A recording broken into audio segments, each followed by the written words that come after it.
The dust rose in lazy spirals from the main street of Red Hollow, Wyoming territory, as if the earth itself was sighing under the weight of another scorching August day. "Doctor?"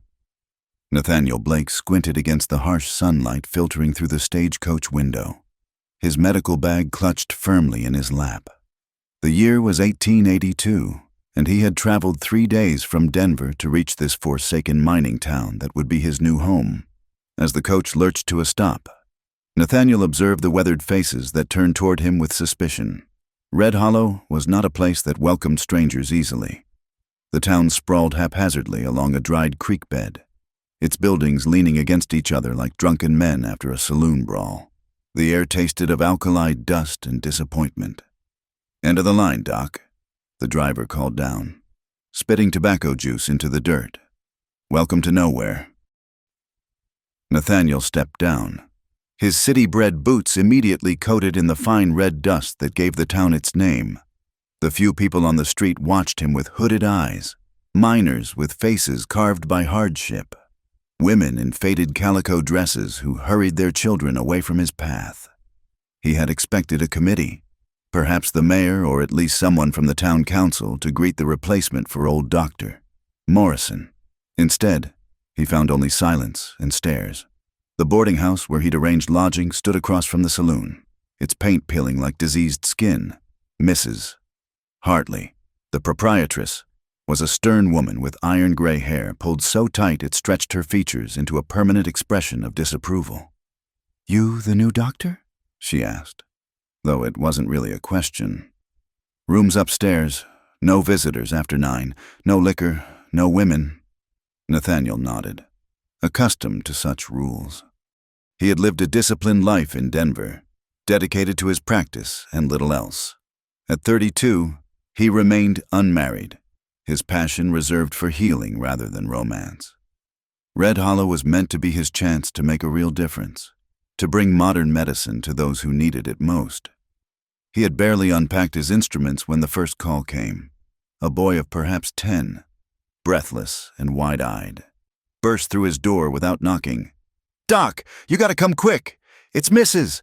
Monroe! She's hurt real bad!" Nathaniel grabbed his bag and followed the boy through the maze of unpaved streets to the outskirts of town. The landscape opened into scrubland dotted with small homesteads, and after 20 minutes of hard riding on a borrowed horse, they arrived at a modest ranch house that had seen better days.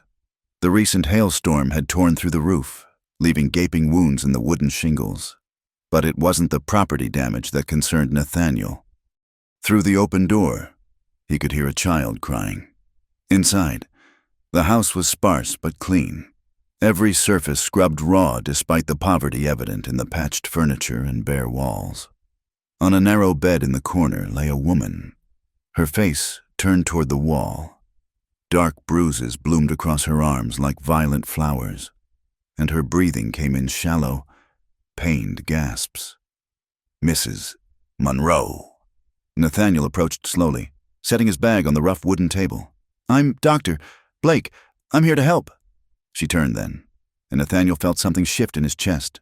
Eliza Monroe was perhaps 25, with dark hair that had escaped its pins to frame a face both beautiful and haunted. Her eyes, gray as winter storm clouds, held a depth of sorrow that made him pause. But it was the pattern of bruises, the defensive wounds on her forearms, the way she flinched when he moved too quickly. That told a story he had seen too many times before. "The hail," she whispered, her voice hoarse. "I was trying to fix the roof when the ladder broke." It was a lie, and they both knew it. Hail didn't leave knuckle-shaped bruises or fingerprints on a woman's throat. But Nathaniel had learned that sometimes the truth was a luxury these frontier women couldn't afford. "May I examine you?" he asked gently. She nodded, pulling herself upright with obvious effort. A small boy, perhaps 4 years old, peered around the corner, his thumb in his mouth and eyes wide with fear. "William, go play outside," Eliza said softly. The child reluctantly obeyed, casting worried glances at his mother. As Nathaniel worked, cleaning wounds and checking for broken bones, he discovered the full extent of her injuries. Beneath the fresh bruises were older ones, yellow and green, a chronicle of violence written on her skin. His hands remained steady and professional, but inside, a cold anger built. "Your husband," he began. "Dead." She cut him off, her voice flat. 6 months now?" The silence stretched between them as he wrapped her ribs, noting how she held herself perfectly still, as if she had long practice in enduring pain without complaint. When he prescribed laudanum for the pain, she shook her head. "I need to stay clear-headed. For William." Nathaniel understood. In a place like Red Hollow, a woman alone with a child couldn't afford to be vulnerable. Not even for a moment. He left willow bark tea instead, though he knew it would barely touch her pain. "These injuries," he said carefully as he packed his instruments. "They're severe. I should check on them in a few days. Make sure there's no infection." "That won't be necessary." Her tone brooked no argument. "I heal quick." But as he prepared to leave, she spoke again, so quietly he almost missed it. "Thank you, Doctor. It's been a long time since anyone's shown kindness without wanting something in return." Outside, Nathaniel found William drawing patterns in the dust with a stick. The boy looked up at him with eyes the same storm gray as his mother's. "Is Mama going to be okay?" he asked in a small voice. "Your mother is very strong," Nathaniel assured him, though his heart ached at the child's premature worry. "But she needs rest. Can you help take care of her?" William nodded solemnly, and Nathaniel saw in him the same quiet strength that radiated from Eliza despite her injuries. The ride back to town gave Nathaniel time to think. He had treated many women bearing the marks of violent men, but something about Eliza Monroe unsettled him in a way he couldn't define. Perhaps it was the dignity she maintained despite her circumstances, or the fierce love for her son that blazed through her pain, or perhaps it was simply the way she had looked at him, not with the desperate gratitude he usually saw in patients' eyes, but with a wariness that suggested she had learned to distrust kindness as much as cruelty. Back in Red Hollow, he made discreet inquiries about the Monroe family. The responses were telling in their uniformity. "That woman's cursed," spat Jake Patterson, the saloon owner. "First her daddy died in a mine cave-in. Then her husband got himself killed. Mark my words, anyone who gets too close to her meets a bad end." Mrs. Hartley was slightly more informative, though no less disapproving. Tom Monroe was a no-good cattle hand who drank more than he worked. Got mixed up with the Dixon gang. They say, one night he just didn't come home. Found him shot dead out by Crystal Ridge. Some say it was the gang turned on him. Others say... She lowered her voice conspiratorially. "Others say she might have had something to do with it. A woman can only take so much, you understand." "And the bruises?" Nathaniel asked carefully. Mrs. Hartley's face closed off. "What happens between a man and wife ain't nobody's business. Though I suppose with Tom gone, she must have found herself another man to knock her around. That type always does." The casual cruelty of the statement made Nathaniel's hands clench. He had seen too much in his years of practice to hold any romantic notions about the frontier. It was a hard land that made hard people, where women were often treated as little more than property, and the law reached only as far as a man's gun could shoot. That night, unable to sleep, Nathaniel found himself at his window, looking out toward the distant homesteads. Somewhere out there, Eliza Monroe was lying in pain, standing guard over her son with the fierce protectiveness of a wounded wolf. He thought of her eyes, the way they had followed him as he left, not with hope or invitation, but with the quiet resignation of someone who had learned that help always came with a price. He had come to Red Hollow to heal bodies, but already he sensed that the wounds in this town ran deeper than anything his medicines could touch. And despite his better judgment, despite the warnings and the suspicious looks, he knew he would return to that small ranch house, not just because it was his duty as a doctor, but because something in Eliza Monroe's guarded gaze had sparked a recognition he didn't yet understand. The look of one lonely soul recognizing another across the vast emptiness of the frontier as he finally drifted toward sleep. Nathaniel Blake couldn't shake the feeling that his carefully ordered life had just intersected with something far more complex and dangerous than he had anticipated. in coming to Red Hollow to escape the emptiness of his city existence. He had stumbled into a story already in progress, one written in bruises and whispered fears, where healing might require more than medical knowledge. The wind picked up outside, rattling the loose boards of the boarding house and carrying with it the scent of sagebrush and distant rain. It was a lonely sound, but no lonelier than the silence that surrounded Eliza Monroe in her broken-roofed house, standing sentinel against the darkness with only her pain and her fierce love for her child to keep her company. 3 days passed before Nathaniel found a legitimate reason to return to the Monroe homestead. He told himself it was purely professional concern. Those ribs needed checking. An infection was always a risk with such extensive bruising. But as he rode out across the scrubland, medical bags secured to his saddle, he knew there was more to it than duty. The afternoon sun cast long shadows across the prairie grass when he arrived. The damaged roof had been partially patched with what looked like old wagon canvas and scrap wood. Eliza was in the yard, struggling to lift a water bucket from the well with her injured arms. She froze when she saw him approach, her body tensing like a deer scenting danger.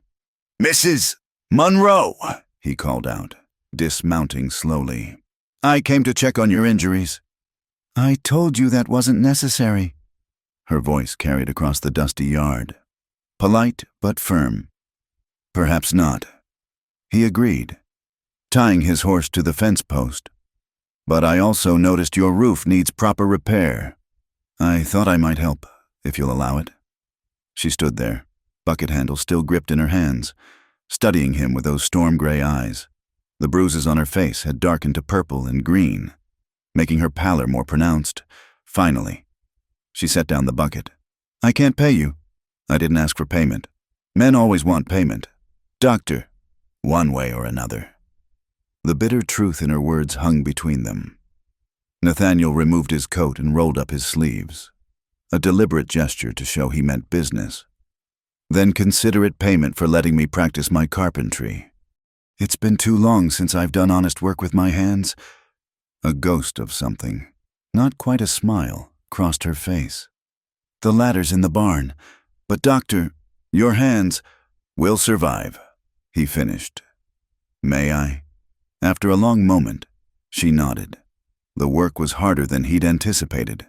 The sun beat down mercilessly as he climbed the rickety ladder, and his city-soft hands quickly developed blisters. But there was something satisfying about the simple task of measuring, cutting, and nailing boards. Below, Eliza went about her chores, moving stiffly but steadily. William appeared from behind the house, dragging a wooden toy horse through the dirt. He watched Nathaniel work with the intense focus only children possess. "You fixing our house?" the boy asked. "Trying to," Nathaniel replied, pausing to wipe sweat from his brow. "Want to help?" William's face lit up. Soon he was fetching nails and holding boards, chattering about his horse and the rabbits he'd seen that morning. Nathaniel noticed how Eliza watched them, her expression softening whenever she looked at her son. As the sun began its descent, Nathaniel climbed down, muscles aching in ways they hadn't since his youth. The roof wasn't perfect, but it would hold against weather. Eliza had prepared a simple meal, cornbread and beans, and after much protest, he accepted her invitation to stay. They ate in relative silence, broken only by William's occasional observations. The domestic scene felt both foreign and achingly familiar to Nathaniel, reminding him of distant memories of his own family before cholera had taken them. "You're not from Wyoming," Eliza observed, speaking more words than she had all afternoon. "Boston, originally. Then medical school in Philadelphia, and most recently, Denver. What brings a city doctor to Red Hollow?" He considered his answer.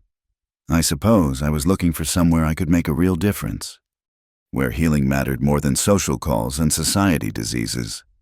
And have you found it?" "I'm beginning to think I've found more than I bargained for."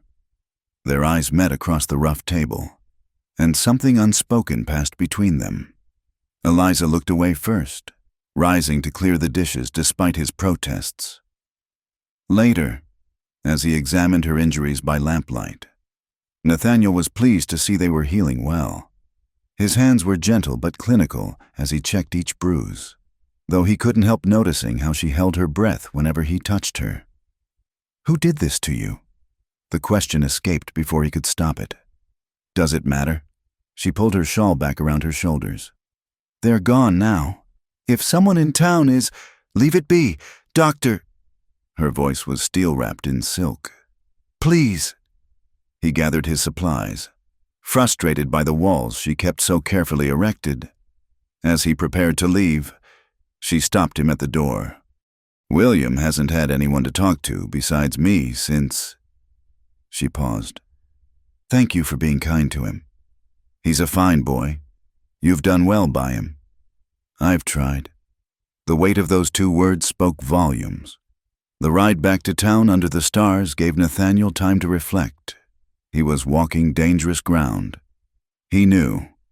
A single man showing interest in a widow, especially one with Eliza's reputation, would set tongues wagging. But something about her called to him, perhaps the very loneliness she wore like armor. Over the following weeks, he found excuses to visit: a loose fence post that needed fixing, medical supplies that might expire if not used, books he thought William might enjoy. Each time, Eliza protested less, though she never fully dropped her guard. Slowly, fragments of her story emerged. How she'd married Tom Monroe at 17, desperate to escape a stepfather with wandering hands. How Tom's drinking had worsened after William's birth. How the bruises had become as regular as wash day. She never spoke directly of the violence, but Nathaniel could read between the lines. One afternoon, he arrived to find her burning with fever, collapsed in the doorway. William stood beside her, tears streaming down his face. "She won't wake up." The boy sobbed. Nathaniel carried her inside, his heart racing. The fever had come on suddenly, likely from an infected wound she'd hidden. He worked through the night, bathing her burning skin with cool water, forcing willow bark tea between her lips.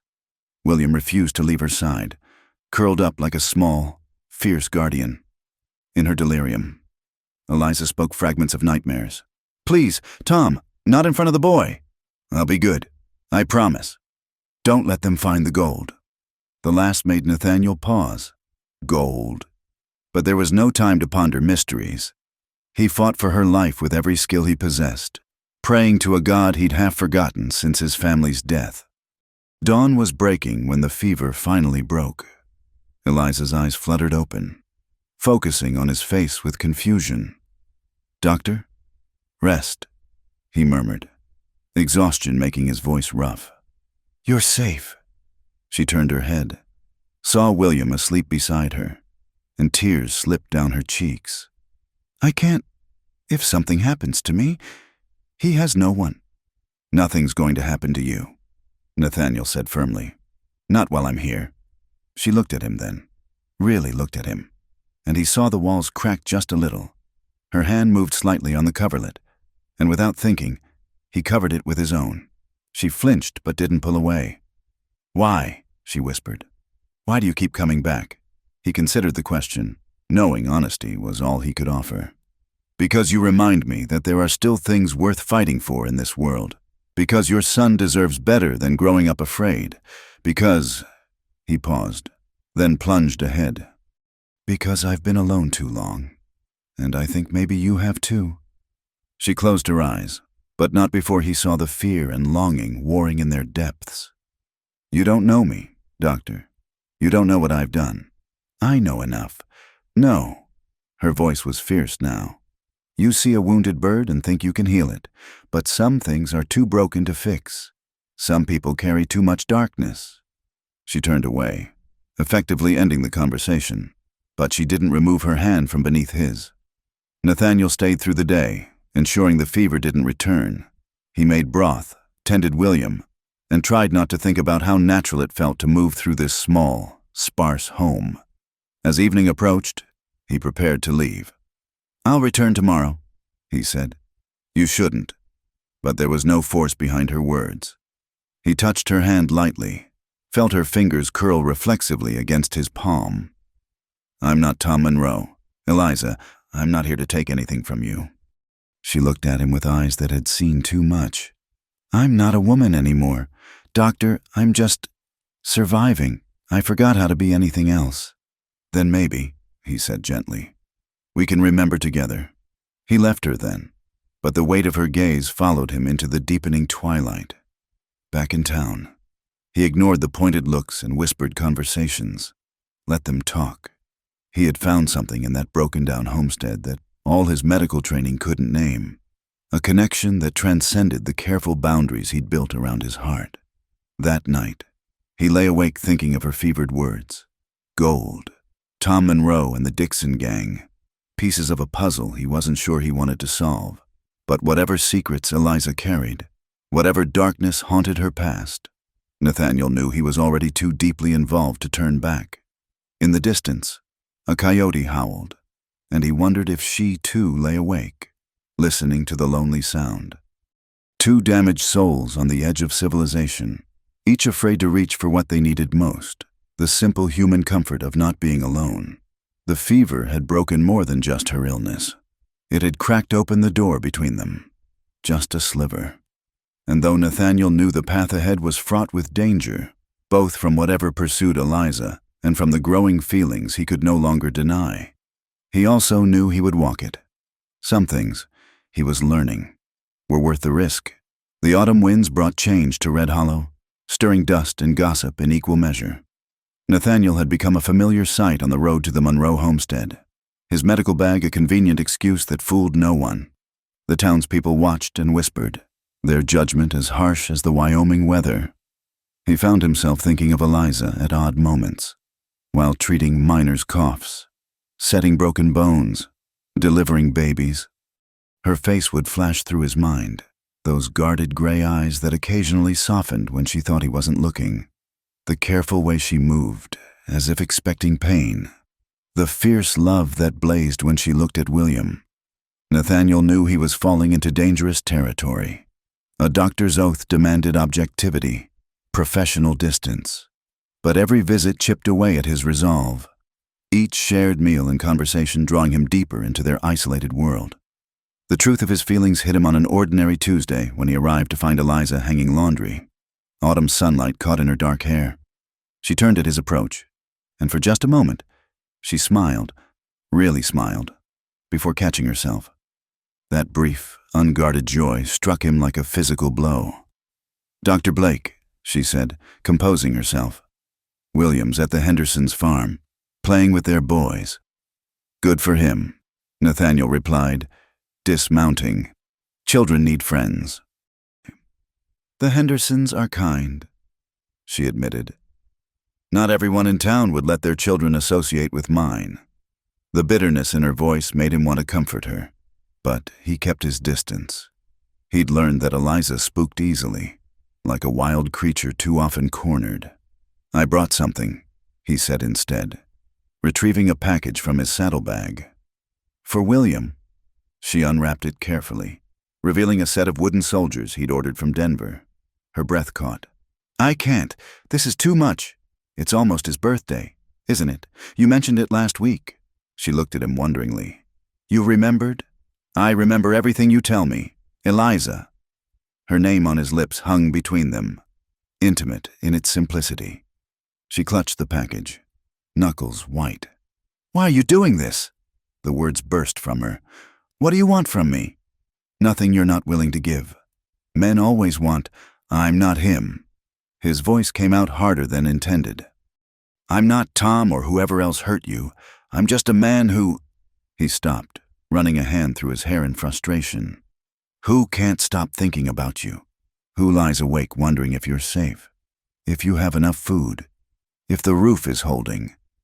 She stood frozen, the package pressed against her chest like a shield. "You don't know what you're saying. The whole town thinks I'm cursed. They say I bring death to any man who— I don't care what they say. You should." Her voice dropped to a whisper. Maybe they're right. Before he could respond, she fled into the house. Nathaniel stood in the yard, feeling foolish and exposed. He'd said too much, pushed too hard. After a moment, he left the soldiers on the porch and rode away. For a week, he stayed away, though it took every ounce of willpower. He threw himself into his work, treating an outbreak of croup among the miners' children, setting up a small clinic in the back of the general store. But his thoughts kept drifting to that small homestead, wondering if Eliza was relieved or disappointed by his absence. The answer came on a cold October night when she appeared at his door. Mrs.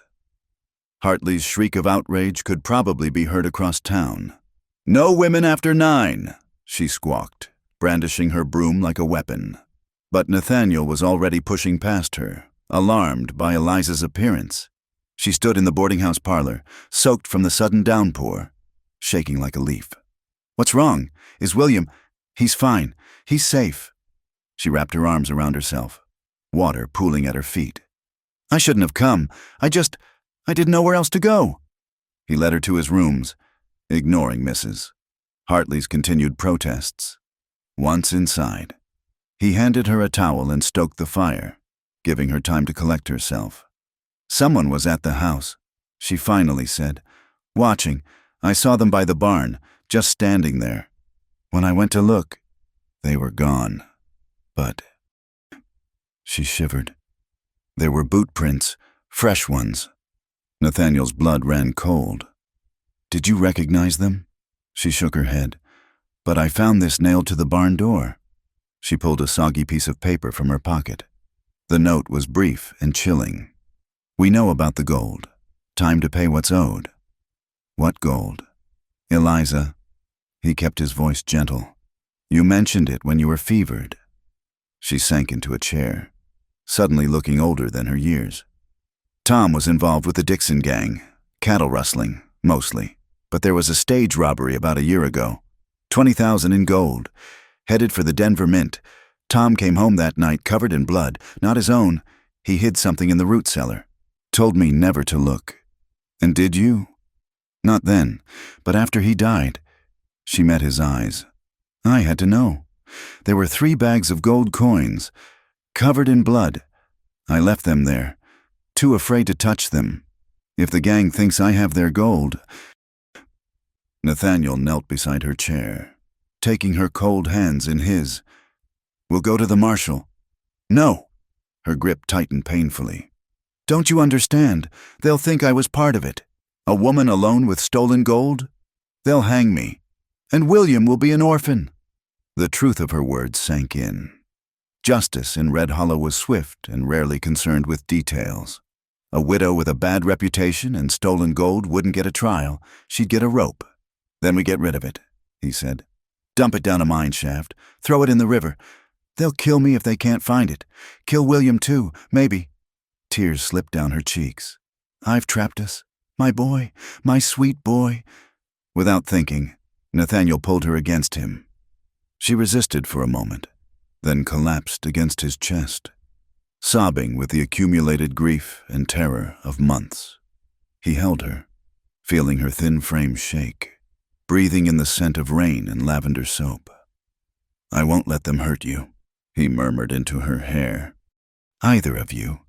She pulled back slightly, looking up at him with those storm-gray eyes. "You can't promise that. You can't save everyone. Doctor, some of us are already lost." "You're not lost." His hand cupped her face, thumb brushing away tears. "You're the strongest woman I've ever known. You've survived so much. I'm tired of surviving." The words came out broken. "I'm tired of being strong. Just once. I want—" She stopped, but her eyes finished the sentence. The air between them crackled with possibility. Nathaniel felt himself leaning forward, drawn by forces stronger than propriety.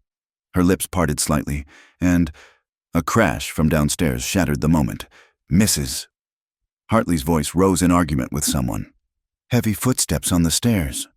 Eliza jerked away, fear replacing the vulnerability in her eyes. "They've found me." But it was Marshal Garrison who appeared in the doorway, rain dripping from his hat. "Doc, we got trouble. Someone shot up the Monroe place, set the barn on fire. The Henderson boy says Mrs. Monroe headed this way." Eliza made a small sound of despair. "William, safe at the Hendersons," the marshal assured her. "But ma'am, I need to ask you some questions about your late husband's associates." Nathaniel stood, placing himself slightly between Eliza and the lawman. Mrs. Monroe has been here discussing her son's medical needs. She's had a shock. Perhaps the questions can wait until morning. The marshal's eyes narrowed, taking in Eliza's wet clothes and tear-stained face. I suppose they can, but ma'am, you can't go back to your place tonight. It's not safe. She'll stay here. Nathaniel said firmly, I'll sleep in my office. Doc, the marshal started. My patient's welfare is my responsibility. Marshal, unless you're arresting her. A tense moment passed. Then the marshal touched his hat. Morning will be fine, ma'am. Doc. After he left, Eliza stood shakily. I should go? You should rest. Nathaniel guided her to his bedroom. Take the bed. I'll keep watch. Your reputation is my concern, not yours. She looked at him with something like wonder. I've brought you nothing but trouble. No, he said softly. You've brought me back to life. I just didn't realize I was dead until I met you. She reached out, fingers barely grazing his cheek. Don't love me, Nathaniel. It will only bring you pain. It was the first time she'd used his given name. The sound of it on her lips was sweeter than any music. Too late, he admitted. She closed her eyes, hand dropping. Then God help us both. He left her then, settling in the parlor with his rifle across his knees. Outside. The storm raged on, but Nathaniel barely noticed. His mind was full of Eliza, her tears, her strength, the way she'd felt in his arms for those brief moments. He'd sworn an oath to do no harm, but he was beginning to understand that some wounds went deeper than flesh. Some healing required more than medicine, and sometimes, to save someone, you had to be willing to step into the storm with them. As dawn approached, he heard her moving in the bedroom. Soon, she appeared in the doorway, his blanket wrapped around her shoulders. Can't sleep? He asked. She shook her head, coming to sit beside him. I keep thinking about the fire, everything we had. Things can be replaced. Lives can't. You're a good man, Nathaniel Blake. She leaned against his shoulder, a gesture of trust that meant more than any words. I wish I'd met you in another life, one where I had something to offer besides trouble and sorrow. He turned to face her, seeing in the gray morning light all the pain and beauty that made her who she was. I don't want another version of you, Eliza. I want the woman who fought to protect her son, who survived what would break most people, who makes me feel things I thought I'd forgotten how to feel. She was crying again, silent tears that spoke of dreams long abandoned. Without thinking, he leaned forward and kissed her forehead, a benediction more than a caress. We'll face this, he promised, together.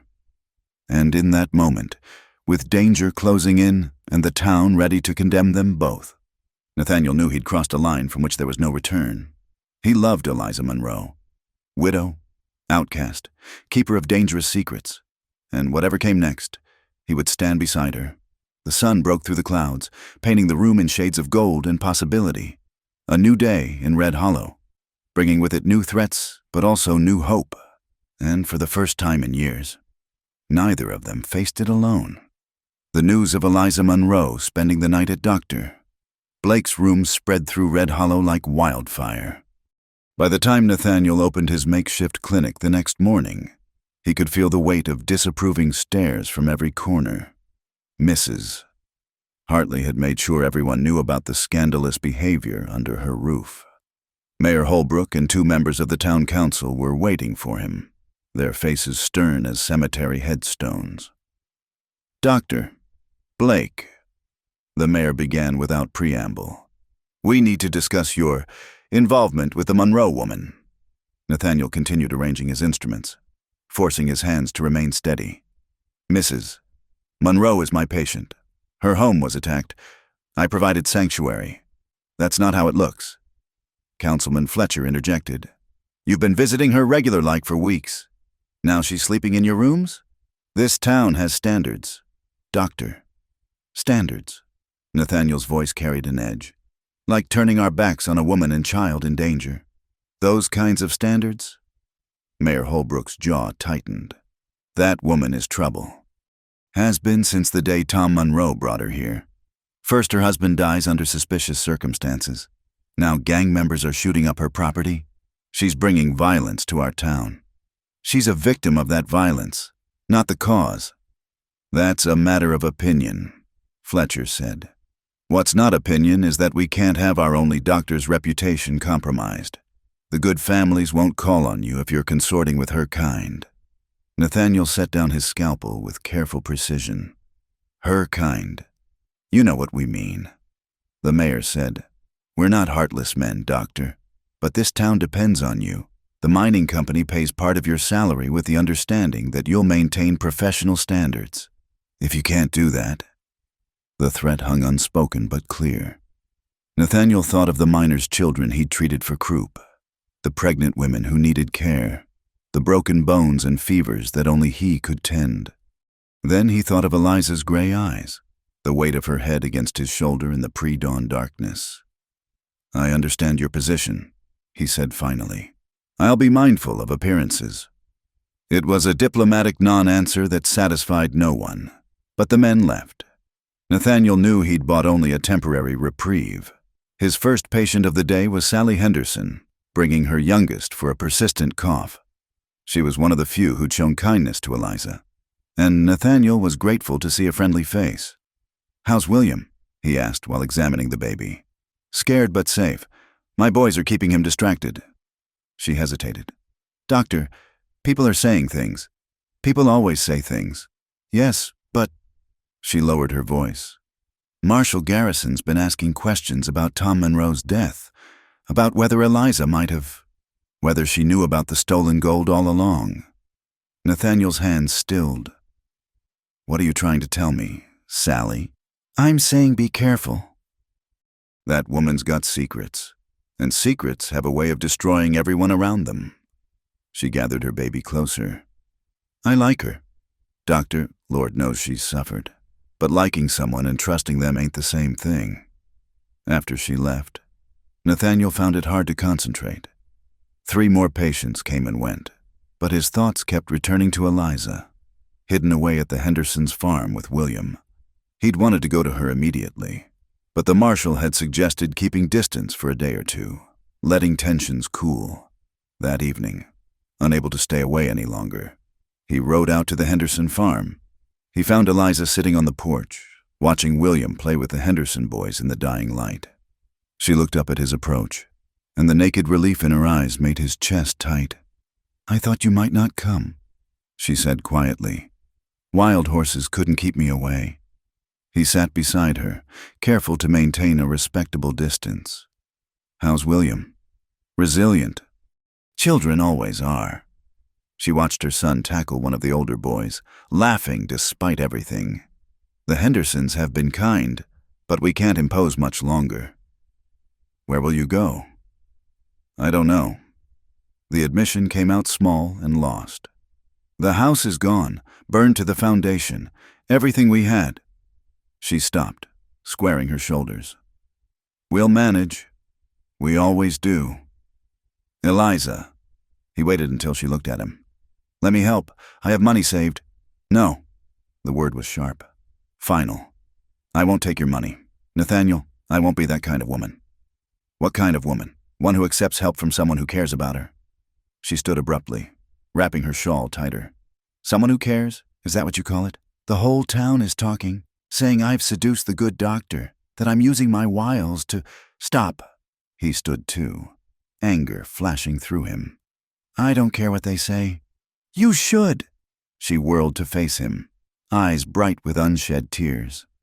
Your reputation, your practice. I'm destroying everything you've built here. Then I'll build something new, somewhere else, if need be. She stared at him. You'd leave? Your work? Your calling? My calling is to heal. I can do that anywhere. But you... He stepped closer, close enough to see the pulse fluttering at her throat. You and William are here, so here is where I need to be. Don't, her voice broke. Don't make me hope for things that can't be. I'm poison. Nathaniel, everything I touch withers and dies. That's not true. My parents, dead. My husband, dead. Anyone who tries to help me ends up hurt or worse. She was crying now, weeks of fear and stress finally overwhelming her defenses. And I can't watch it happen to you too. Not you. He reached for her, but she pulled away, stumbling backward. I should go. I shouldn't have let you near us. I should have. Eliza, stop. His voice carried the authority he used in medical emergencies. Look at me. She did, reluctantly, tears streaming down her face. I'm not a child, he said firmly. I know the risks. I've weighed them against a life without you and William in it, and I've made my choice. Don't take that away from me. But the town council threatened to cut my support if I don't stay away from you. I know. Her face crumpled. Oh, Nathaniel, you see? It's already starting. Then we'll face it, together. He risked reaching out again, and this time she didn't pull away. His hands framed her face, thumbs brushing away tears. I've spent 10 years going through the motions of living, healing bodies while my own soul withered. Then I met you, and something I thought was dead started beating again. I'm not worth losing everything for, she whispered. Let me be the judge of that. For a long moment, they stood frozen in the twilight, hands touching faces, hearts laid bare. Then footsteps on the porch made them spring apart. Sally Henderson appeared, looking apologetic but firm. Sorry to interrupt, but the children need to come in for supper. And doctor, there's someone here to see you. Says it's urgent. Nathaniel found Marshal Garrison waiting in the Hendersons' kitchen, his weathered face grim. Doc, we need to talk, privately. They stepped outside, away from curious ears. The marshal pulled out a wanted poster, unfolding it in the lamplight. 3 faces stared up at them, rough and dangerous. Recognize any of these men? The marshal asked. Nathaniel studied them. No, should I? The Dixon gang. What's left of it? Anyway, word is they're heading this way, looking for something Tom Monroe had, something valuable. He folded the poster. I need to know. Doc has Mrs. Monroe said anything to you about hidden money, stolen goods? Nathaniel kept his face neutral, a skill honed through years of delivering bad news. Mrs. Monroe has been focused on surviving and caring for her son.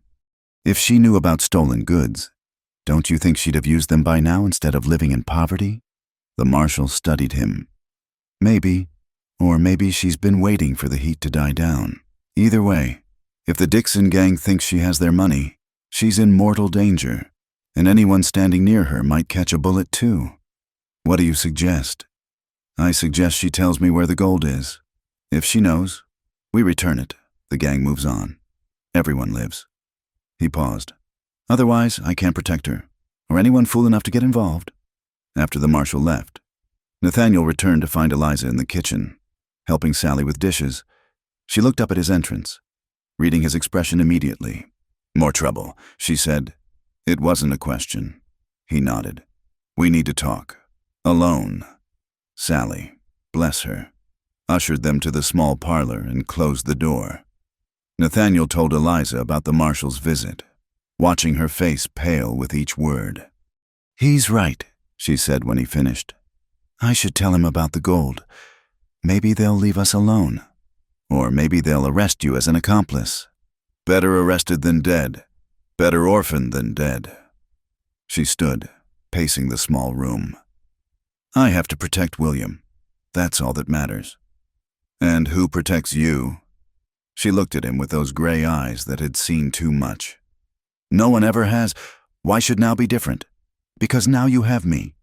The words hung between them. A promise and a challenge. Eliza stopped pacing, her hands clenched at her sides. Don't you understand? Her voice was raw. I can't lose anyone else.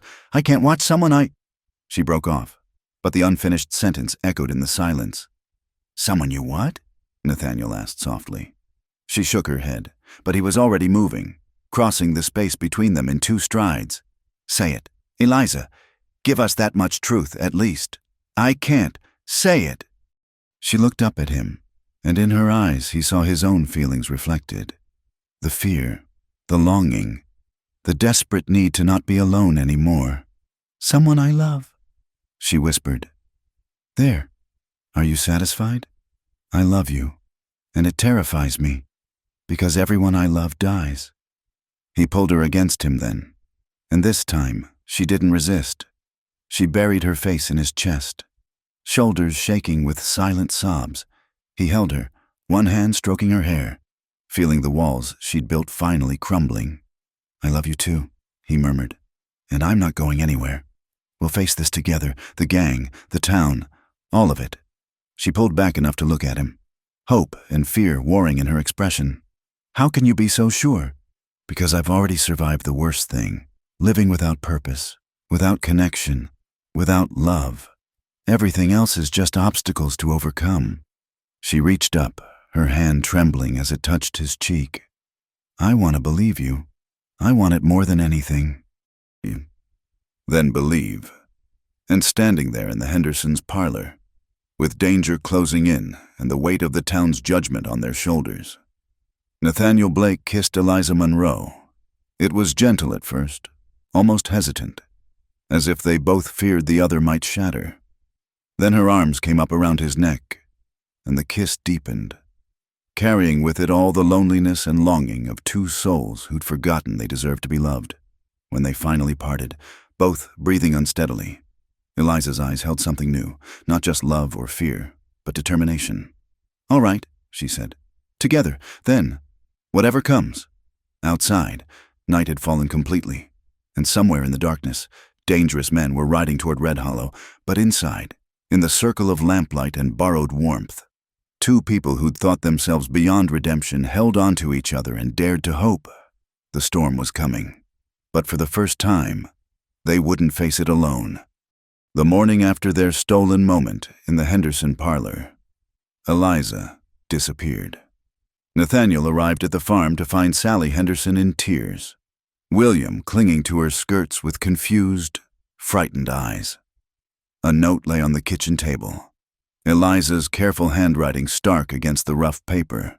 I cannot let my curse touch those who have shown us kindness. The gold is buried beneath the old cottonwood by Miller's Creek. Tell the marshal, take care of William until I return. If I don't return, tell him his mother loved him more than life itself. Tell Nathaniel I'm sorry. She left before dawn, Sally said, wiping her eyes. Took one of our horses and just rode off. Said she had something to take care of, that she'd be back by nightfall. Nathaniel's hands clenched around the note.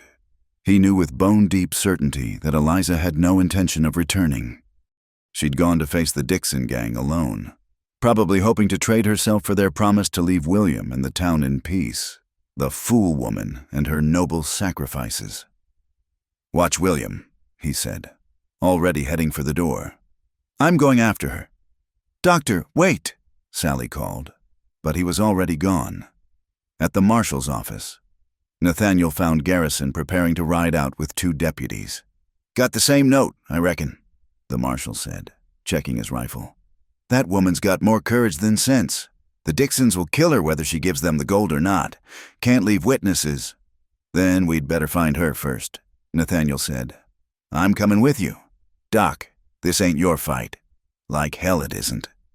The profanity felt strange on his tongue, but appropriate. I know Eliza. I might be able to talk her back if we find her in time. The marshal studied him, then nodded. Can you shoot? Well enough. Then saddle up. We're burning daylight. They rode hard toward Miller's Creek, following the tracks of Sally's borrowed horse. The autumn morning was crisp, beautiful in its clarity, a stark contrast to the dread building in Nathaniel's chest. He'd lost his family to disease, watched helplessly as fever took them one by one. He wouldn't lose Eliza to her own misguided nobility. They found the horse first, grazing peacefully by the creek. Then they saw the disturbed earth beneath the cottonwood, a hole freshly dug and empty. Boot prints led away, several sets, including one smaller pair that had to be Eliza's. They've got her, Deputy Carson said, stating the obvious. Tracks head northwest, toward the old Jameson mine, abandoned for years, the marshal muttered. Perfect place for outlaws to hole up. defensible. 2. This won't be easy. They followed the trail for 2 hours, climbing into the foothills where the air grew thin and cold. Nathaniel's medical bag bounced against his saddle. He'd grabbed it from instinct, praying he wouldn't need it. His pistol felt foreign on his hip, a weight he'd never wanted to carry again after the war. The Jameson mine sat carved into a hillside, its entrance a dark mouth in the rock face. Smoke drifted from somewhere within. They'd made camp inside. The marshal called a halt behind a cluster of boulders. 3 horses outside, he observed. Matches our information on the gang, but rushing in blind will get us all killed. What about Eliza? Nathaniel demanded. If she's alive, they're keeping her as insurance. If we go in shooting. The marshal didn't finish, but his meaning was clear. They waited, watching, until one of the outlaws emerged to check the horses. The marshal's deputy took him down with a clean shot, but the gunfire echoed through the canyon like thunder. So much for surprise, Garrison muttered. A voice called from the mine. Rough, amused. That you, Marshal? Come for the widow woman? She's here, still breathing. For now. Let her go. Dixon, the marshal shouted back. You got your gold. Take it and ride on. See, that's the problem, Dixon replied. The gold's a bit light. Seems Tom Monroe spent some before he died. The widow here says she doesn't know where the rest is, but I think she's lying. Women always lie. Nathaniel heard a muffled cry, Eliza's voice, pained but alive. His hands tightened on his rifle. Let the doctor come talk to her, he called out before the marshal could stop him. I'm unarmed. Just want to make sure she's all right. Silence stretched. Then, the sawbones. Well, ain't that touching? Come on then. Doc, let's see what she means to you. Against the marshal's protests, Nathaniel laid down his weapons and walked toward the mine entrance. Hands raised. His heart hammered, but his hands were steady. The same steadiness that served him in surgery. Inside, the mine was dank and cold. 2 men waited with guns drawn. Eliza sat propped against the cave wall, her face bruised, blood trickling from a split lip, but her eyes were alert, widening with horror when she saw him. No, she whispered. Nathaniel, you shouldn't have come. Did you really think I'd let you face this alone? He moved toward her, but one of the outlaws, Dixon himself, scarred and cruel-eyed, stepped between them. Touching reunion, Dixon sneered. The doc and the widow. Town gossip says you've been keeping her warm at night. Doctor, that true? Nathaniel met his gaze steadily. What do you want? The rest of my gold.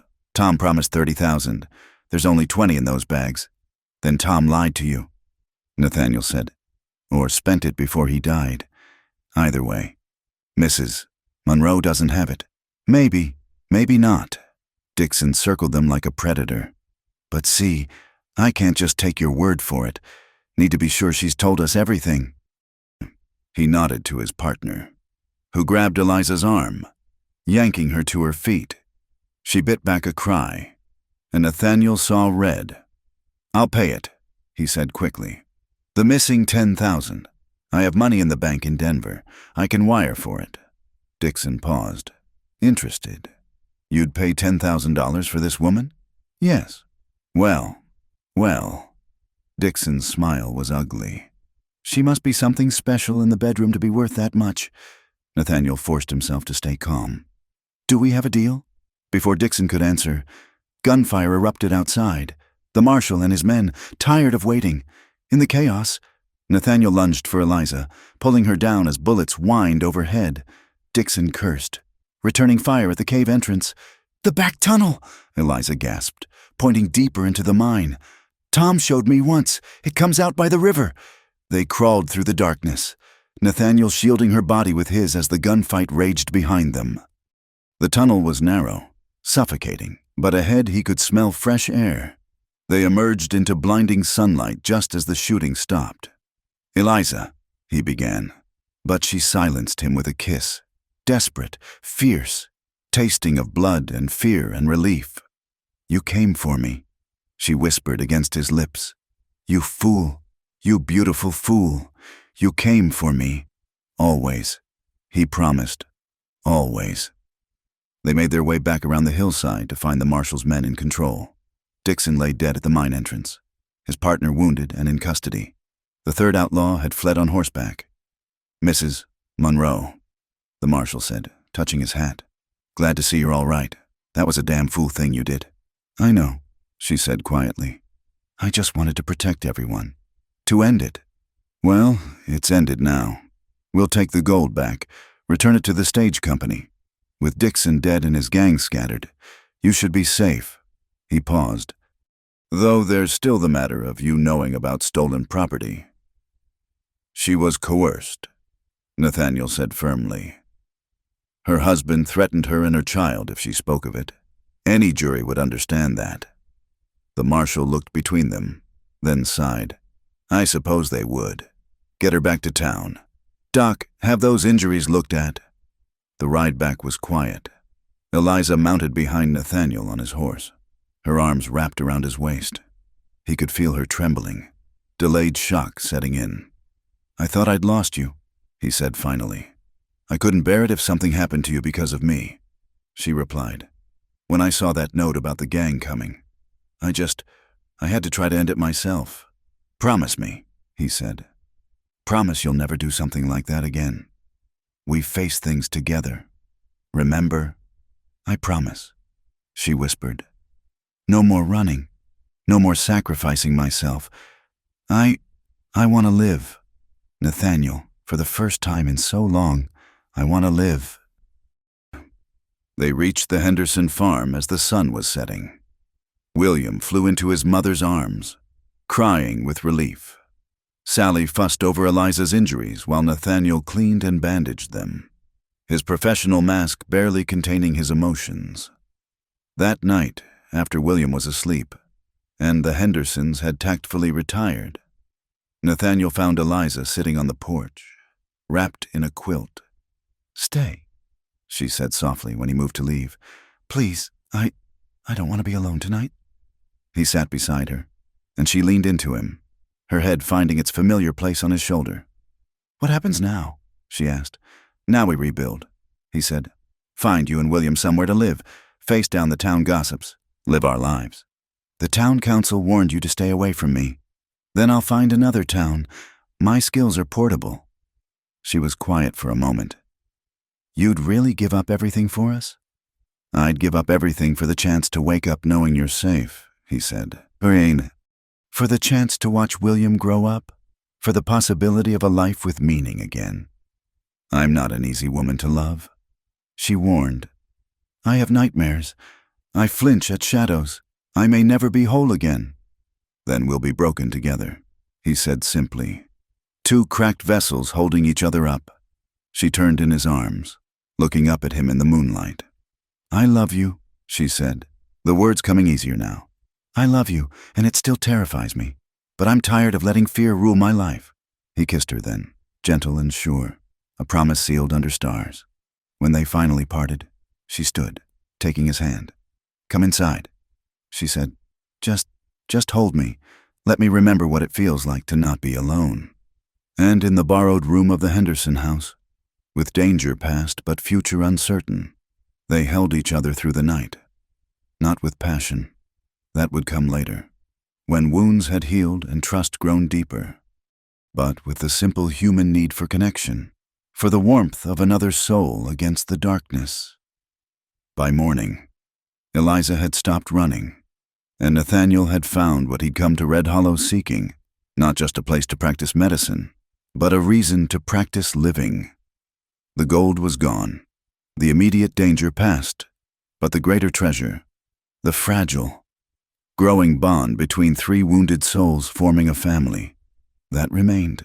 And in the harsh landscape of Wyoming territory, where death came easy and love came hard, it was worth more than all the stolen gold in the world.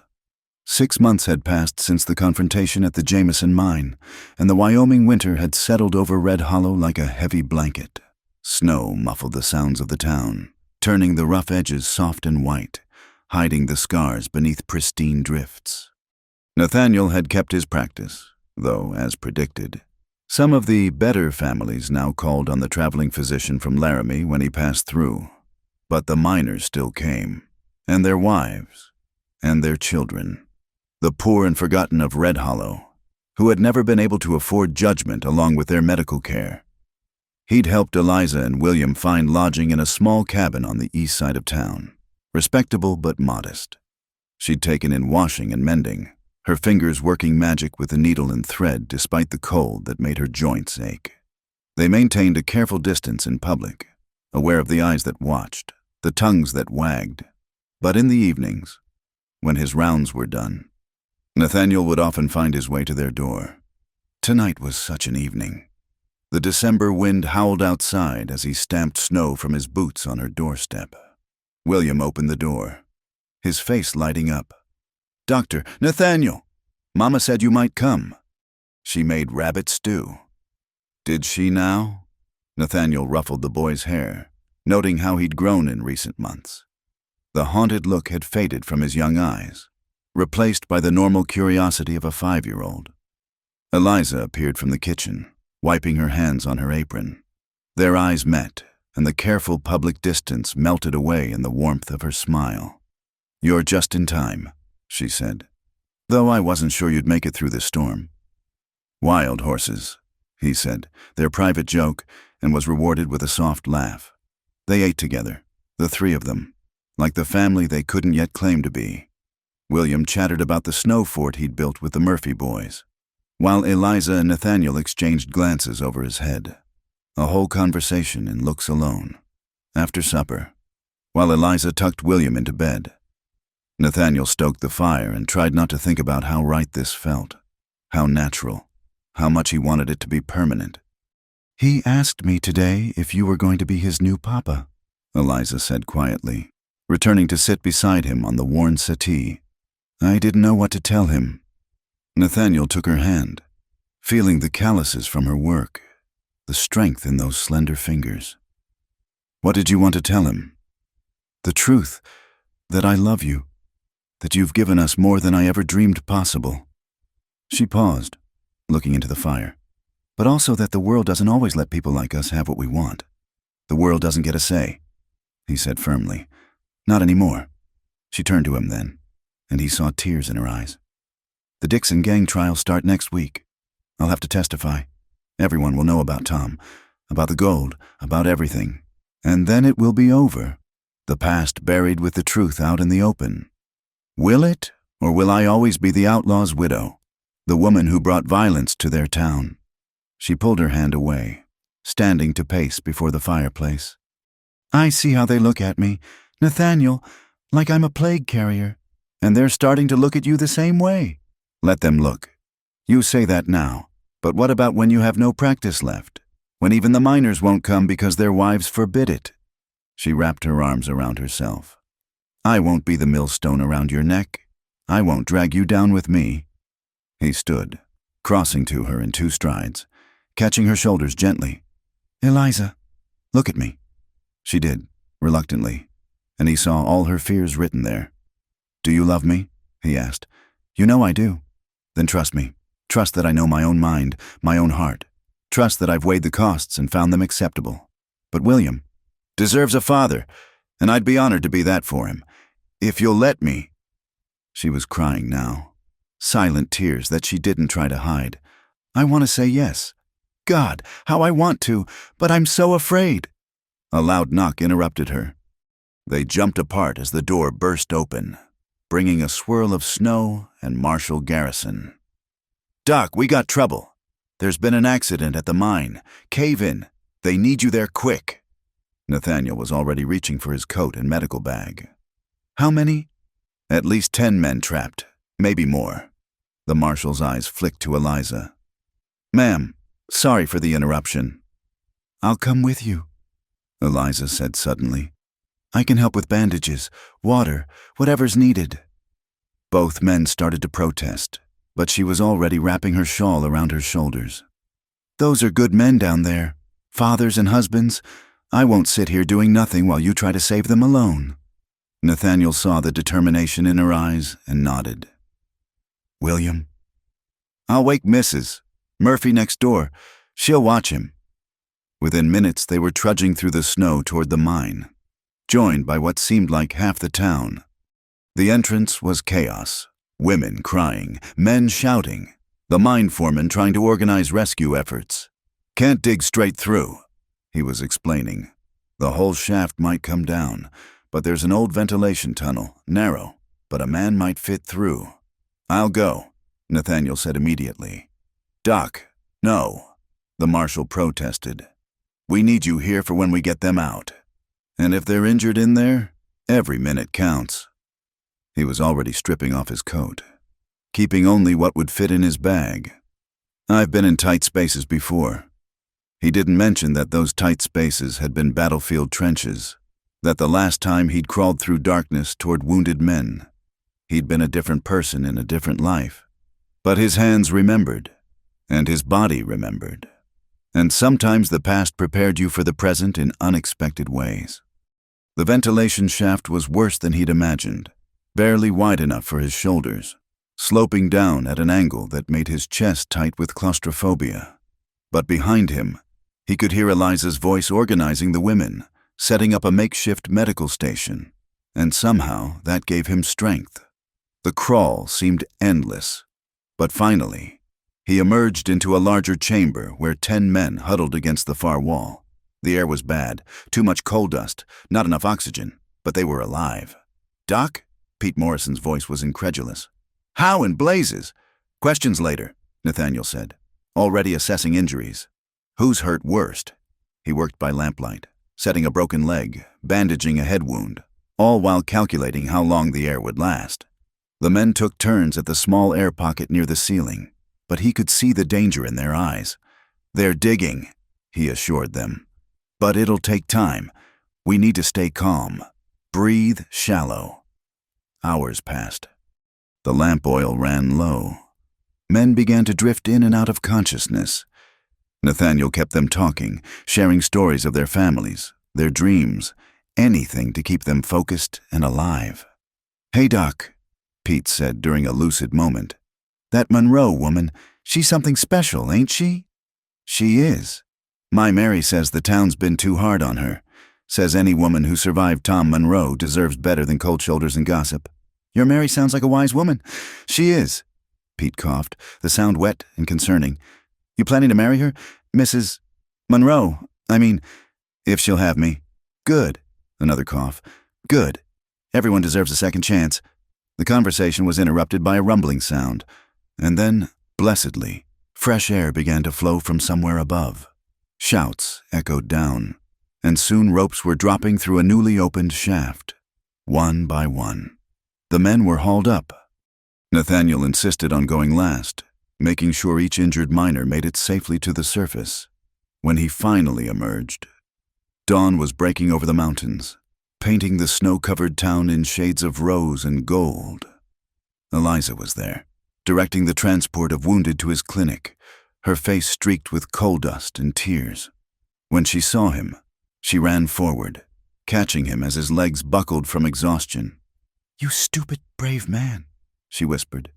"You could have died, but I didn't." He leaned into her, not caring who saw. And neither did they. The next hours were a blur of treatment and triage, but by noon, all 10 miners were stable, reunited with their families. The town had gathered in the street outside his clinic, and when Nathaniel finally emerged, they erupted in cheers. Mayor Holbrook pushed forward, his usual stern face creased with emotion. "Dr. Blake, the town owes you a debt we can never repay.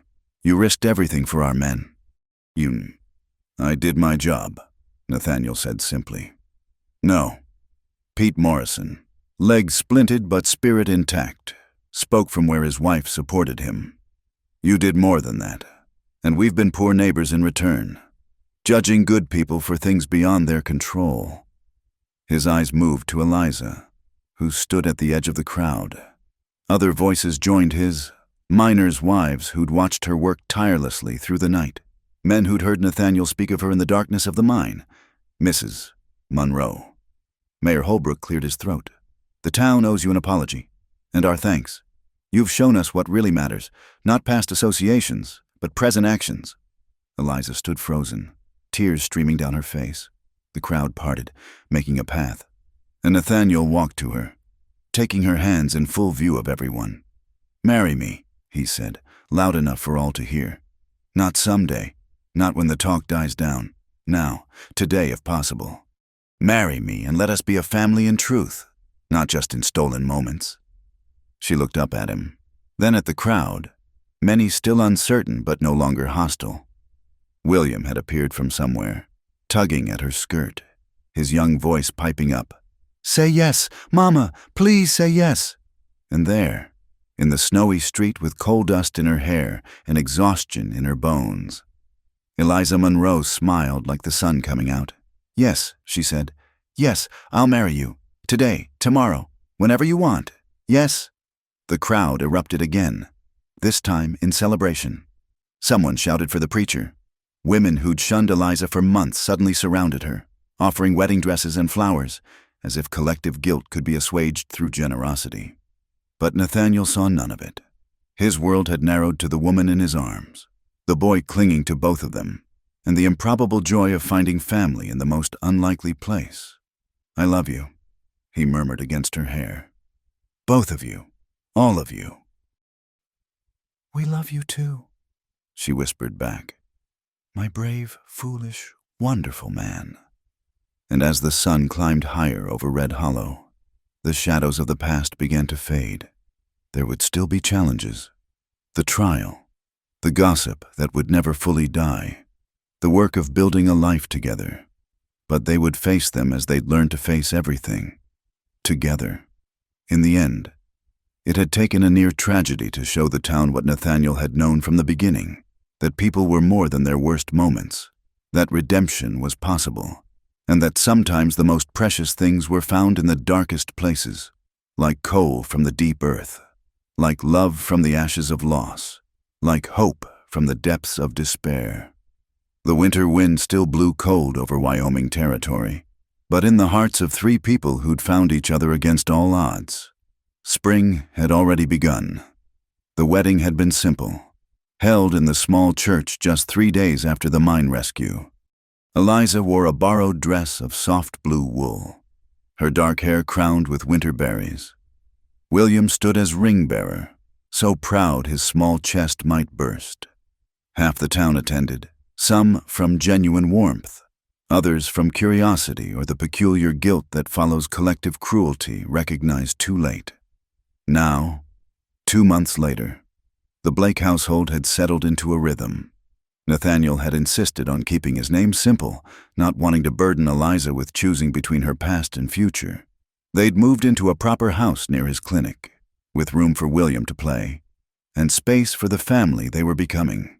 But on this February evening, with snow falling soft outside their windows, Eliza stood at the stove with shadows in her eyes.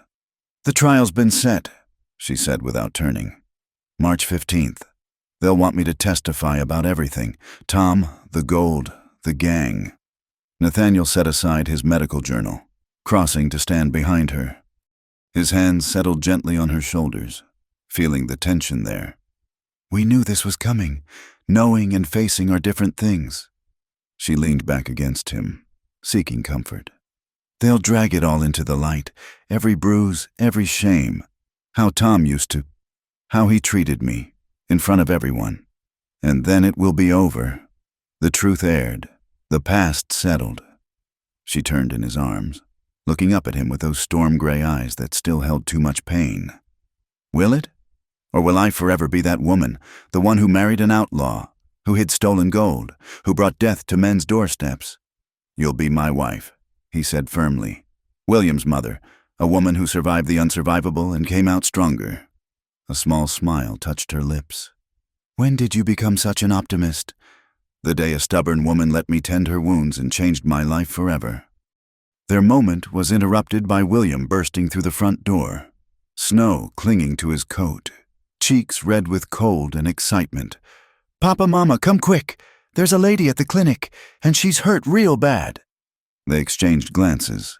William had taken to calling Nathaniel Papa naturally, and it never failed to warm his heart, before grabbing coats and following the boy. At the clinic, they found a young woman, perhaps 19. huddled on the examination table. Her dress was torn, her face bruised in a pattern Nathaniel recognized all too well. But it was her eyes that caught him, the same haunted look Eliza had worn that first day. "Please," the woman whispered. "My husband. He doesn't know I'm here. I heard you help women like me." Nathaniel began his examination while Eliza quietly took the woman's hand. "What's your name, dear?" "Sarah. Sarah Dobson. My husband runs the hardware store over in Millbrook." "I know the place," Eliza said gently. "You're safe here, Sarah. The doctor will help." As Nathaniel worked, documenting injuries, treating wounds, he was aware of Eliza moving quietly around the clinic, preparing tea, finding a clean shawl, offering the kind of wordless comfort that came from shared experience. When he finished, Sarah was crying silently. "I don't know what to do," she admitted. "I have nowhere to go, no family, no money, and if I leave, he'll find me. He always says he'll find me." "There are options," Nathaniel began, but Eliza interrupted softly. "Stay with us tonight. Tomorrow, we'll figure out the rest. But tonight, you're safe." Sarah's eyes widened. "I couldn't impose. It's not an imposition," Eliza said firmly. "It's one woman helping another, the way someone should have helped me years ago." They brought Sarah home, setting her up in the small spare room. William, with the adaptability of children, simply accepted that they had a guest who needed quiet and kindness. After supper, when Sarah had retreated to rest, Eliza and Nathaniel sat by the fire. "We can't save them all," he said gently, knowing what she was thinking. "No, but we can save this one." She stared into the flames. "When I was with Tom, I used to dream that someone, anyone, would see what was happening and help. But everyone turned away. Too messy, too complicated, too much trouble. You're not turning away." "How could I?" She looked at him then, fierce and beautiful. How could I see myself in her eyes and do nothing? Over the following days, a plan formed. Eliza reached out to her few friends, Sally Henderson, Mary Morrison, women who'd shown her kindness. Together, they created a quiet network. The parsonage had an empty room. The general store owner's wife needed help with her expanding seamstress business. Piece by piece, they built Sarah Dobson a new life, but word traveled in small towns. A week later, Carl Dobson appeared at their door, demanding his wife's return. "She's my property," he snarled, trying to push past Nathaniel. The law says many things," Nathaniel replied, not budging. "Including that assault is a crime. Would you like to discuss your wife's injuries with Marshal Garrison? You can't prove anything. A man's got rights. And so does a woman." Eliza appeared beside her husband. William clutched protectively against her side. The right to live without fear, the right to be safe in her own home, rights you denied her. Dobson's face darkened. I heard about you, Tom Monroe's woman. You've got no call to be preaching morality to anyone." "Perhaps not," Eliza said quietly. "But I know what it's like to be her, and I know what it takes to survive. Your wife has made her choice. Respect it and leave. Or what? You'll sick your pet doctor on me?" He sneered at Nathaniel. "Everyone knows you only married her for what she gives you in bed." "Tom always said she was—" The crack of Nathaniel's fist against Dobson's jaw was surprisingly satisfying. The man stumbled back, hand to his face, shock replacing arrogance. "Leave," Nathaniel said, his voice deadly calm. "Now. And if you come near your wife again, if you so much as look at my family wrong, I'll show you exactly what these healing hands can do when provoked." Dobson fled, and they never saw him again. But the incident had shaken something loose in Eliza. That night, as they prepared for bed, she sat brushing her hair with unusual vigor. "I want to do more," she announced. "Not just help when someone appears at our door, but actively make a difference." "What did you have in mind?" "A proper network, safe houses, job training, maybe even a fund to help women start over." She set down the brush, turning to face him. "I know it sounds ambitious. It sounds wonderful."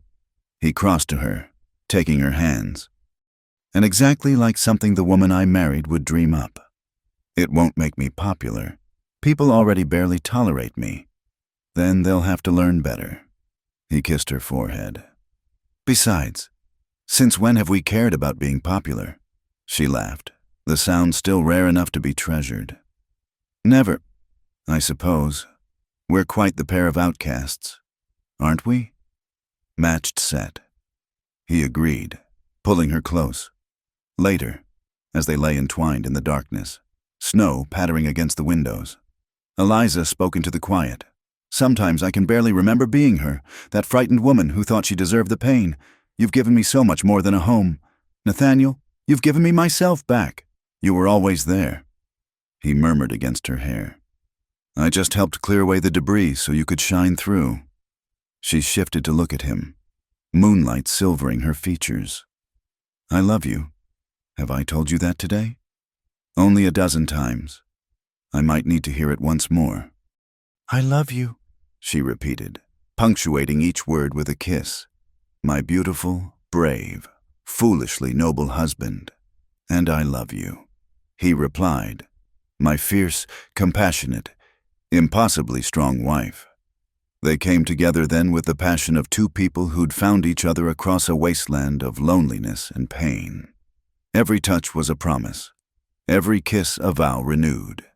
In the shelter of their bed, with winter wrapped around their home like a blanket, they wrote their love story on each other's skin. Not the first chapter, rough with suffering, but the later ones, where joy began to edge out sorrow. Afterward, as Eliza drowsed against his shoulder, Nathaniel thought about the unexpected turns life could take. He'd come to Red Hollow seeking purpose, running from the ghosts of his past. Instead, he'd found a family, a home, and a love that transformed everything it touched. In 2 weeks, Eliza would face her past in court, testify to truths that would pain her to speak.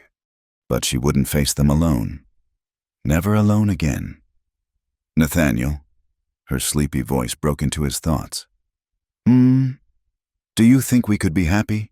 Truly happy, not just managing or surviving, but actually happy. He pressed a kiss to her temple. I think we already are. We just need to let ourselves believe it. She made a soft sound of agreement, burrowing closer.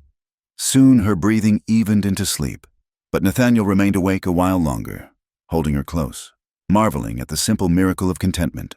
Outside, the snow continued to fall, blanketing Red Hollow in temporary perfection. But inside their home, warmth reigned, not just from the banked fires, but from the love that had taken root despite such rocky soil. It was a love built on understanding, acceptance, and the mutual recognition of two souls who'd learned that broken things could be mended, that second chances were possible, and that sometimes the greatest courage was simply in choosing to hope. The trial would come. The gossip would persist. There would be other Sarah Dobsons to help, other battles to fight, but tonight, in this moment, they were complete. A physician, a seamstress, and a little boy who called them both home. And that, Nathaniel thought as sleep finally claimed him, was more than enough. It was everything. Spring arrived early in Red Hollow that year, melting the snow to reveal the earth ready for renewal. The trial had come and gone, with Eliza's testimony helping to convict the remaining members of the Dixon gang. She had spoken clearly, bravely, her voice never wavering as she told the truth about Tom Monroe's involvement and her own terrified silence. When she stepped down from the witness stand, Nathaniel had been there to take her hand, and together they had walked from the courthouse into the crisp March air.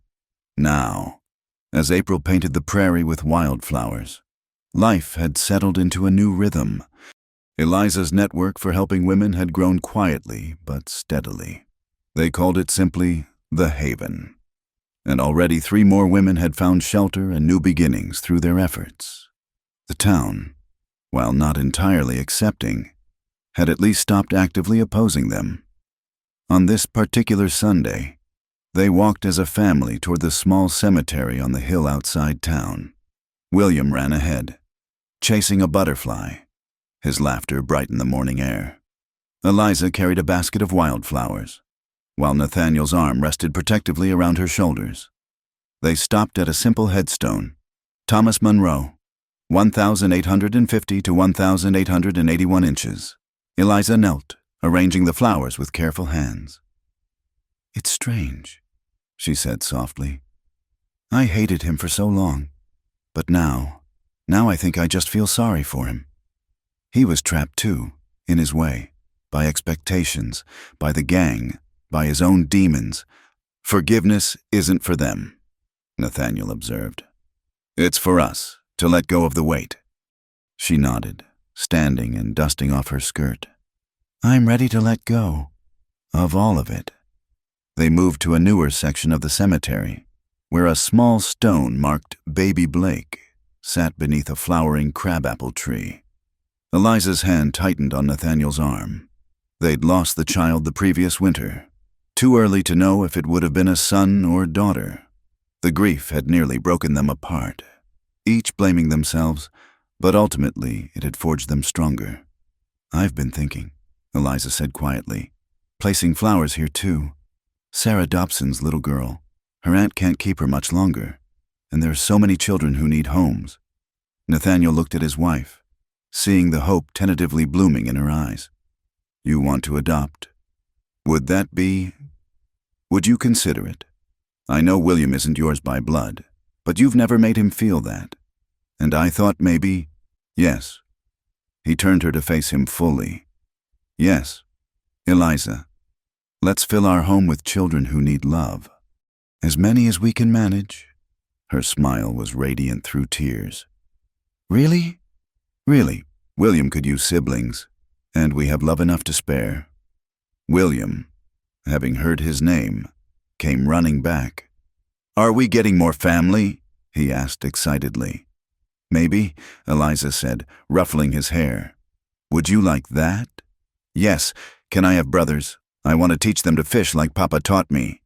They walked home together, plans already forming. Within the month, they'd welcomed not just Sarah's daughter, a solemn 2-year-old named Grace, but also a pair of brothers whose parents had died in a mining accident. The house that had once echoed with loneliness now rang with children's voices. The town watched this transformation with varying degrees of approval and skepticism. But something was shifting in Red Hollow. The success of the Haven, the way Nathaniel and Eliza opened their home, the quiet dignity with which they lived their lives, it all served as a kind of testimony to the power of second chances.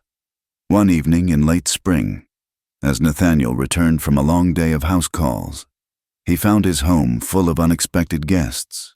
The Morrison family, the Hendersons, even Mayor Holbrook and his wife, all gathered in his parlor while Eliza served coffee and cake. "What's all this?" he asked, bemused. Pete Morrison stood, still favoring his injured leg but grinning broadly. "Doc, Mrs. Blake, we've been talking. The town council, the mining company, some of us citizens. We want to build a proper hospital. Nothing fancy, but a place where you can treat folks proper. Maybe train some nurses. And we want you to run it." Nathaniel stood speechless while Eliza's hand found his. Mayor Holbrook cleared his throat. "We haven't always been fair to you both. But you've shown us what real Christian charity looks like. Not just preaching, but doing. The town needs that. Needs you both. And," Mary Morrison added with a knowing smile, "we figured a hospital could use a women's wing for those special cases that need extra care and discretion." Eliza's breath caught. A real refuge. Not just borrowed rooms and hidden spaces. A place where women like she had been could find genuine help. We don't know what to say," Nathaniel managed. "Say yes," Sally Henderson urged. "Red Hollow's growing. We need to grow with it, become better than we've been." They said yes, of course. How could they not? As their guests filed out, leaving promises of support and fundraising plans, Nathaniel and Eliza stood in their doorway watching the sun set over the town that had become their home. "Did you imagine this?" Eliza asked. "When you first came here, could you have imagined any of this?" "Never," he admitted. "I came here running from life. Instead, I found you." "And I found you." She leaned into him. "My healer, in more ways than one." From inside came the sound of children arguing over toys. Grace's toddler babble mixing with the boys' voices. William's patient mediation could be heard, already the responsible big brother. "We should go sort that out," Eliza said, but made no move to leave the circle of his arms. "In a moment." Nathaniel pressed a kiss to her temple. "Let me just hold you a bit longer. Remember this feeling." "What feeling?" "Complete contentment, peace, the knowledge that we're exactly where we're meant to be." She turned in his arms, reaching up to trace the lines of his face, a face that had grown dear beyond measure. "Do you remember what I said that night, in the storm?" "Which part?" "I said, just let me feel alive." Her eyes shimmered with unshed tears. "You did more than that, Nathaniel Blake. You taught me how to live, really live, not just survive." "We taught each other," he corrected, catching her hand and pressing it to his heart. "And we're not done yet. A hospital to build, children to raise, lives to save. Together," she finished. "Always together," as if summoned by their mother's words. The children spilled onto the porch, William leading, the brothers tumbling after, Grace toddling behind with determination. The evening dissolved into chaos and laughter, Nathaniel swinging the boys in circles while Eliza caught Grace before she could tumble down the steps. Later, much later, when the children were abed and the house was quiet, Nathaniel found Eliza on the porch again, wrapped in a shawl and watching the stars. "Regrets?" he asked, settling beside her. "Never," she said firmly. "Not one. Every hard step, every painful moment, they all led here. To this life, this love, this family. Even Tom, even the fear in the running, even that, because without it, I might never have known how strong I could be. Might never have been ready for you, for this." She gestured at their home, their life. "The broken places are where the light gets in."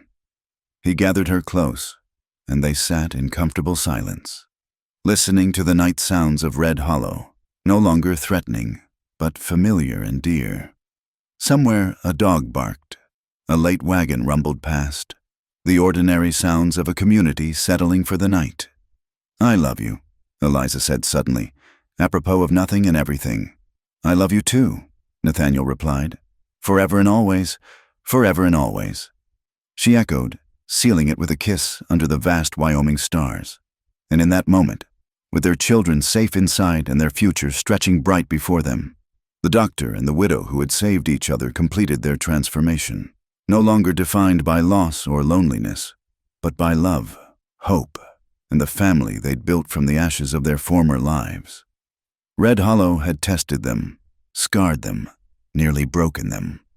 But in the end, it had given them everything: a home, a purpose, and a love story that would be whispered about for generations, not as scandal, but as inspiration, proof that even in the harshest ground, with patience and care, the most beautiful gardens could grow. The candle in the window burned steady, a beacon in the darkness, and inside, two hearts that had found their way to each other beat as one, finally home, finally whole, finally free. Thank you so much for listening to this Wild West love story. I hope Nathaniel and Eliza's journey touched your heart as much as it touched mine while sharing it. Where are you listening to this story right now? At home, during your commute, or perhaps under your own starlit sky? I'd love to hear from you in the comments below. Please subscribe to the From Wild West channel to hear more tales of love, courage, and redemption from the American frontier. And share your thoughts about this story. Did you see yourself in Eliza's strength or Nathaniel's compassion? Let's discuss it together in our growing community of Western romance lovers.